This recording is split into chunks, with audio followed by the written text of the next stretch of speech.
بسم الله الرحمن الرحيم الحمد لله رب العالمين وصلى الله وسلم على سيدنا محمد وعلى آله وصحبه أجمعين أما بعد السلام عليكم ورحمة الله وبركاته.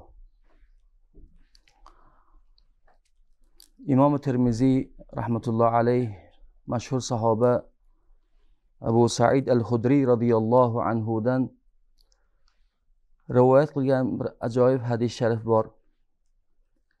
Payg'ambar Efendimiz sallallohu alayhi va sallam o'sha hadis shariflarda aytganlarki: "At-tajiru as-saduqul amin ma'an nabiyyina va siddiqina va shuhada." Rostgo'y, halol, omonatlik savdogar payg'ambarlar, siddiqlar va shahidlar bilan birga bo'ladi ro'zi mahsharda, qiyomat kunida deganlar. Bu hadis sharifning bir qancha turuqlari bor. Bir oz farqli matnlar bilan rivoyat qilingan. Masalan, Abdulloh ibn Umar radhiyallohu anhumodan kelgan rivoyatda payg'ambar alayhisalom shunday deydilar, deydi Abdulloh: "At-tajirul aminus saduq al-muslim ma'ash shuhada yawmal qiyamah." Bu hadisni Ibn Majah rivoyat qilganlar. Rostgo'y, halol, omonatlik savdogar qiyomat kuni shahidlar bilan birga bo'ladi deganlar bu turuqda. Xuddi shunday Anas ibn Malik radhiyallohu anhu dan kelgan rivoyatni Imom Asfahoniy targ'iblarda keltiradi. U matnda payg'ambar alayhisalom at-tajirus saduq tahta zillil arshi yawmal qiyamah. Rostgo'y savdogar qiyomat kuni arshning soyasida bo'ladi deganlar. Yoki Abdulloh ibn Abbosdan ham shunday rivoyat kelgan, Ibn Najjar keltiradilar bu rivoyatni. O'sha rivoyatda payg'ambar alayhisalom at-tajirus saduqu la yuhjabu aw yuhajjabu min abwabil jannah. Rostgo'y savdogar jannat eshiklaridan to'silmaydi deganlar. E'tibor qildingizmi, har xil turuqlarda, ammo gap kim haqida ketyapti? Savdogar haqida. Qanday savdogar? Halol, rostgo'y va omonatlik savdogar haqida gap ketyapti. Nima uchun bu sifatlarga ega savdogar shunchalik ulug' darajaga qo'yilyapti? Qiyomat kuni payg'ambarlar darajasi. Bu daraja jannatning eng ustun, eng yuqori darajasi bo'ladi. Ibn Hajar Asqaloniy rahmatullohi alayh bu hadis sharifga sharh qilarkan aytadilarki, savdo maydoni fitna maydoni. Chunki bu maydonda kishi aldanishi oson, haromga o'tib ketishi oson, nafsiga qul bo'lishi oson. Savdo maydoni ana shunday fitna maydoni. Endi kimki bu maydondan salomat chiqsa, omonatdorligi bilan, ishonchligi bilan, halolligi bilan, rostgo'yligi bilan, albatta unday savdogar ana shunday ulkan darajalarga loyiqdir deydilar Ibn Hajar Asqaloniy rahmatullohi alayh.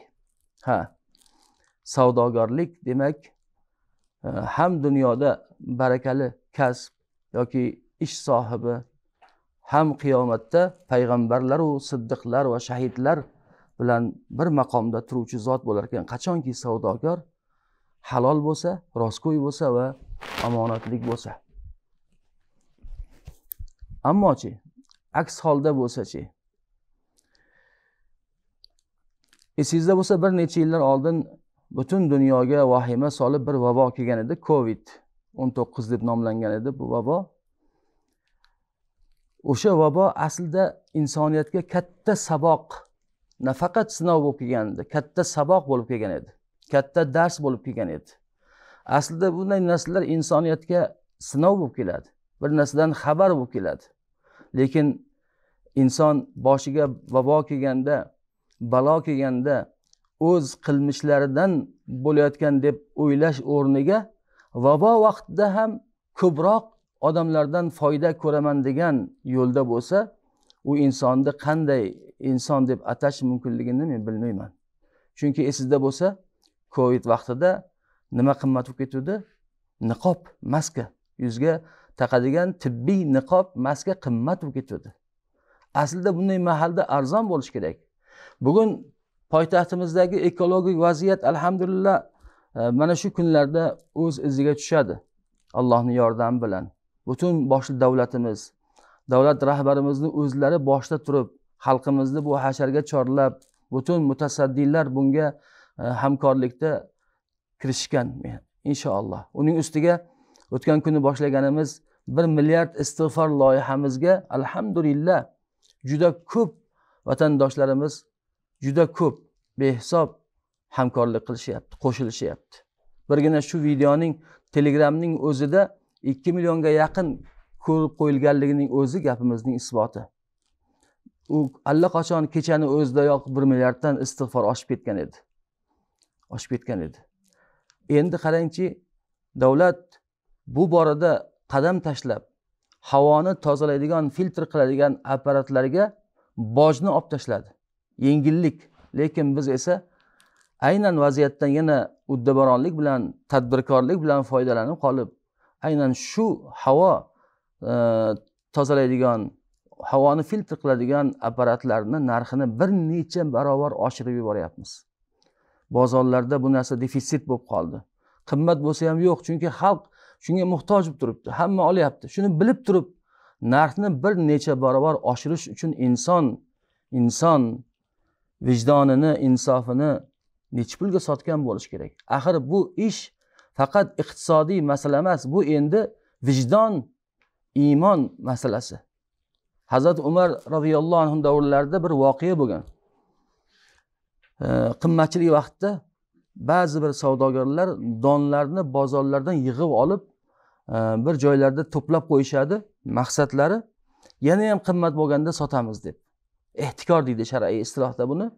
Narxni sun'iy oshirishga bo'lgan harakatni ehtikor deyiladi va ehtikor haromdir.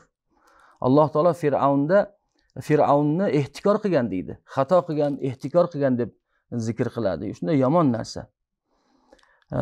Ammo qarangki, Hazrat Umar radhiyallohu anhu haligi odamlarni topib aytadiki, sizlar nafaqat bozorni tortayotgan ekansizlar. Sizlar odamlarning yuragini tortayotgan ekansizlar-ku axir. Bunday mahalda narx-navoni oshirish uchun qilingan harakat och qolgan bolaning luqmasini tortib olish bilan barobardir deganlar va ularga qattiq jazo tayinlaganlar. Va shu bilan masalani isloh qilganlar.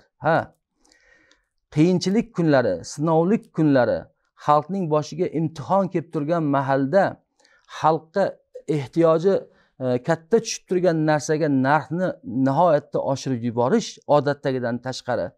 Bu Hazrat Umarning ta'riflaridek och qolgan bolaning luqmasini olib qo'yish bilan barobar bir gunoh ekan. Bilamiz, albatta bizning savdogarlarimiz ham hammalari musulmon, alhamdulillah. Hammalari ozmi ko'pmi Allohdan qo'rqadilar. Lekin aynan nafsga mag'lub bo'lish, nafsni bizga hokim bo'lib qo'yishi evaziga shunday sinovlik kunlarda sinovning, imtihonning farqiga bormay ko'proq daromad olaman deb, xalqning qiynalib turgan vaqtda xalqdan ko'proq foyda ko'raman deb balkim bilmasdan harakat qilib qo'yayotgan bo'lishlari mumkin. Shuning uchun aytamizki, har bir mana shu ish tepasida turgan odam, har bir savdogarga, har bir tadbirkor do'stimizga, og'ayni, do'stim, birodarim, ey musulmon birodarim, bilginki bu sinov aslida agar izlab borsak, tagiga tushib borsak, bizning qilmishlarimiz evaziga kelayotgan bo'ladi. Biz bunday mahallarda tavba tazarru, istig'forni ko'p aytib yoki shu xalqda ichida yashar ekanmiz, xalqning bu qiyinchiligini yelkamiz bilan ko'tarishimiz o'rniga siz matohingizni, narx-navosini bir necha barobar oshirib yuborish bilan foyda ko'raman deyapsizmi? Bilib qo'yingki, foydalar har xil, lekin eng katta bitta foyda bor. Bu xalqning duosi, Robning rizosi deyiladi. Ba'zi shunday savdogarlar borki, shunaqa mahallalarda xalqning duosi, Robning rizosi bo'lgan foydani hamma foydadan ustun ko'radilar. So'zimni Sayyidina Usmon ibn Affon radhiyallohu anhuning misollar bilan tugatmoqchiman. Bir kuni Madinaga karvon kirib keldi. Karvon tuyalarining bo'yniga qo'ng'iroq osilgan. Uzoqdan shu qo'ng'iroqlarning ovozi keladi. Xalq och edi. Madinada ocharchilik bo'lib turibdi, qiyinchilik bo'lib turibdi. Butun xalqdan oldin savdogarlar Usmonning huzuriga yugurishdi. Usmonning moli keldi. Katta bir karvon Madinaga kirib keldi. Ey Usmon, molingizni bizga soting, birga 2 hissa beramiz dedi. Hazrat Usmon aytdilarki, yo'q, undan sizlardan ko'proq beradigan zot bor. Ey Usmon, bizga soting, 3-4 barobar beramiz dedi. Yo'q, undan ko'p beradigan bor. Ey Usmon, 6 barobar, 7 barobar beramiz. Undan oshiq bera olmaymiz. Yo'q, undan oshiq beradigan bor dedilar Hazrat Usmon. Birga 10 hissa beradigan zotga sotdim molimni. Allohning yo'liga infoq qildim deb butun karvonini Madina ahliga taqsimlab berganlar. Tarqatganlar. Endi qarangki, Hazrat Usmonning misoli mana 14 asrdan beri tillarda doston. Hatto Hazrat Usmonning hisob raqamlari bugun kunimizda ham mavjud. Madina Munavvaraga borgan kishi Hazrat Usmonning nomlaridagi mehmonxona ishlab turganligiga, banklarda o'shining hisob raqamlarida pullar aylanib turganligiga guvoh bo'lib hayron qoladi. Ha, shunday ish qilingki, ey savdogar do'stim, sizni savdoyingiz asrlarga tatiydigan ish bo'lsin. Nafaqat savdogar, har bir kasb, har bir hunar, har bir ish egasiga bu gap tegishli. Shunday ish qilingki, sizning ishingiz vaqtincha bo'lmasin. Vaqtincha foyda ko'rish uchun qilingan ishgina bo'lib qolmasin. Sizning ishingiz umrboqiy ish bo'lsin. Savdoyingiz asrlar osha tatiydigan, davom etadigan bir savdo bo'lsin. Xuddi Usmon ibn Affonga o'xshab. Buning uchun hamma vaqt ham 3-4 so'mning foydasi emas, xalqning duosi, Robbning rizosi bo'lgan foydani ham o'ylab turish kerak ekan. So'zimni oxirida o'zimni va barcha do'stlarimizni va meni tinglaydigan hamma savdogarlarni ayni shu kunlarda poytaxtimiz xalqi uchun, mamlakatimiz uchun, hammamiz uchun sinovlik, imtihonlik kunlarda ana shu foydaga yurishga chaqirib qolaman. Bu foyda, boya aytganimizdek, xalqning duosi, Robbning rizosi foydasi. Alloh subhanahu va taolo bu foydalar bilan hammamizni manfaatlantirsin, foydalantirsin. Tez kunlarda poytaxtimiz havosi musaffo bo'lib, yana davlat, xalq o'zining odatdagi ishlariga mashg'ul bo'lib, bu masalani tez kunlarda unutib yuborishligimizni Robbil alamin nasib aylasin. Ertaga juma inshaalloh mamlakatimizning barcha masjidlarida juma namozidan so'ng salotul istisqo, yomg'ir so'rash namozi o'qiladi. 2 rakat namoz, so'ngra imom xutba qiladi va duo qiladi. Imom qiblaga qarab duo qilar ekan, har safar Allohumma deganda orqadagilarni amin deb turishi talab qilinadi. Ya'niki yaxshiroq amal bo'ladi. Imomning Allohummasiga orqadagilarning, ergashganlarning amini muvofiq kelsa, albatta Alloh taolo o'sha duolarni tez qabul qiladi.